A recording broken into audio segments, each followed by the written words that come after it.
Sabi ko nga sa inyo, huwag banggain yung pader. Mahirap bumangga ng pader. Ito speaking of may kakasuhan daw si House Speaker Martin Romualdez. At syempre, bago tayo mag-live ngayon, syempre may dala tayong bala. Yeah? Oo. Ito sa totoo lang sa mga nagpa-file ng kaso ni House Speaker Martin Romualdez, isa lang yung masabi ko sa inyo. Okay naman sanang ganyan. Di ba? Kung wala din kayong mga baho. Alam nyo, may kasabihan tayo galit ang magnanakaw sa kapwa magnanakaw. Galit ang sugarol sa kapwa sugarol. Di ba? Okay naman sana ako, wala, kung kasuhan nila si si House Speaker Martin Romualdez, House Speaker, wala namang problema. Pero make sure na yung nagkaso, wala ding issue. Mas masahol din Di ba? Mahirap yung ganyan. Ako, isa lang masasabi ko talaga. Galit ang magnanakaw sa kapwa magnanakaw. Yeah. Matalino talaga kasi sulit talaga kay tamba kurap talaga. Sabi ni, ay kamun sa Gragaw. Isa lang naman masasabi ko. Yun bang mga nagpa-file ng kaso kay House Speaker Martin Romualdez, pag inisa-isa natin yung issue nun, wala po ba kayong makikita? Yeah? Wala po ba kayong makikita? Ito, pakinggan natin. Pag ako magkalkal, mapahiya kay sa akin. Meron na naman maghanap sa akin ngayon at sasabihin na naman, related ba to sa mga Nograles? Garcia din, taga Davao din ba to? Okay ng ina mo, i-explain mo muna yung anak mo, puro panganay. Ma'am Winnie Shallow USA, maraming salamat sa iyong $5 super sticker. Thank you so much, Ma'am Winnie. Nako, sa iyong pangalawang buena mano yan. Diba? Isa ka po ba sa bayarang vlogger trolls? Movie clips naman. Pag nagsabi ka lang ng totoo, sasabihin na naman, bayaran. Ito tanong ko lang.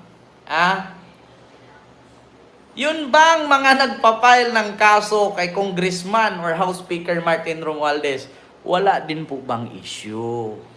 Nako, mayroon pa naman akong nalaman na noon ang bahay nun kubo lang. Ngayon, kalahati na ng Malacanang ang laki. 'Di ba? 'Di ba, Congressman? Yes, sigilan mo ko, Congressman.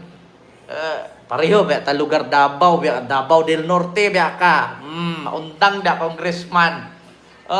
Manang Adel Channel, maraming salamat yung pangitlong. Buhay naman ng super sticker. Thank you so much po. Naku, Congressman, tigil-tigilan mo, Congressman.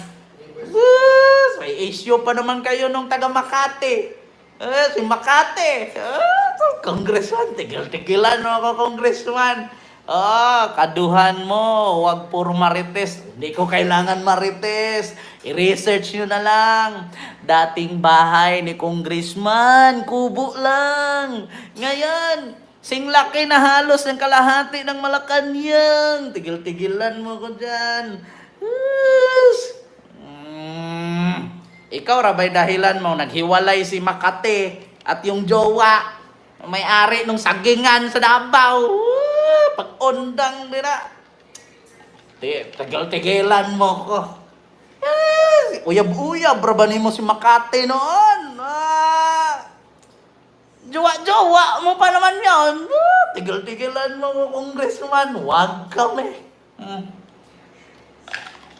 Congressman, okay lang naman, karapatan mo naman mag-file ng kaso kay House Speaker ang problema, paano kung yaman mo na naman ang kakalkali ni House Speaker ngayon at ilabas yung pidap mo, magulat ka na naman. Congressman, wag ako, iba na lang. Naku, tatakbo ka na naman kasi, kaya nagpapaamoy. Para ka lang si Cubeta Para ka lang si Cubeta. Fake news. Gawa-gawa daw ni Pino yung West Philippines tapos biglang kabig. Undang da, Congressman.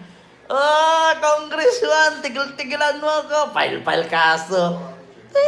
Ikaw, para man dahilan kay naghiwalay si Makati at yung jowa niyang may sagingan. Helom na, undang niya, Congressman. Wag ako, iba na lang. Ay, tahimik na lang. Pag hindi na manalo, kapag hindi ka na manalo, matanda ka na, magretiro ka na. Magretiro ka na sa pagka-politisyan mo, doon ka na lang sa mansyon mo sa bundok. Dati yung bahay mo, yero lang bubo, ngayon tisa na. Tigil-tigilan mo ako, Congressman. Ikaw dahilan, kaya si Makati at yung jowa niya na may-ari ng sagingan, naghiwalay. Tigilan mo, Congressman. Iyak na. Ay, nako, sabi ko, putang ina, huwag mong subukan. Congressman, tigil-tigilan mo yan. Hindi tatalab kay House Speaker yung kaso mo, Congressman. Ako palang nagsabi, Congressman, yung bahay mo noon kubo lang. Ngayon kalahati na ng Malacanang, ang laki ng mansyon mo, 3. Not only 1, but 3.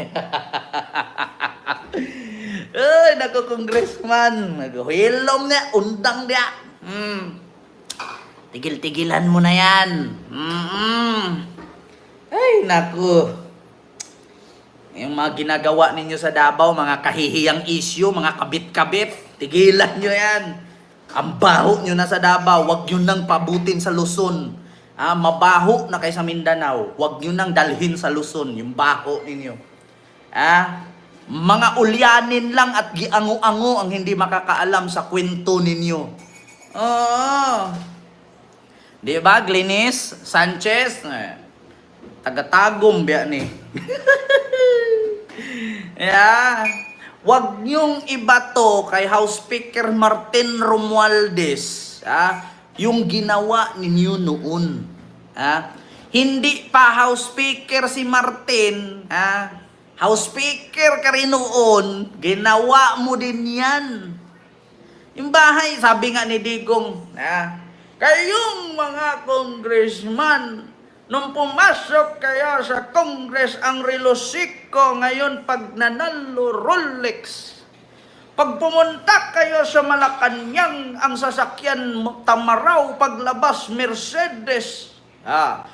Tignan ninyo ang mga bahay, noon kubo lang, ngayon mansyon na. Sinabi ni Digong yan. Pangalanan hanggang salita. Tangina John Rebeles, hindi mo na kailangan. May kapilido ka pa naman, Bold Star. Beles din. Nako, yung Bold Star na yun, bumaliktad. Dati kay Yorme yun, nawala na ngayon. Diba? Ito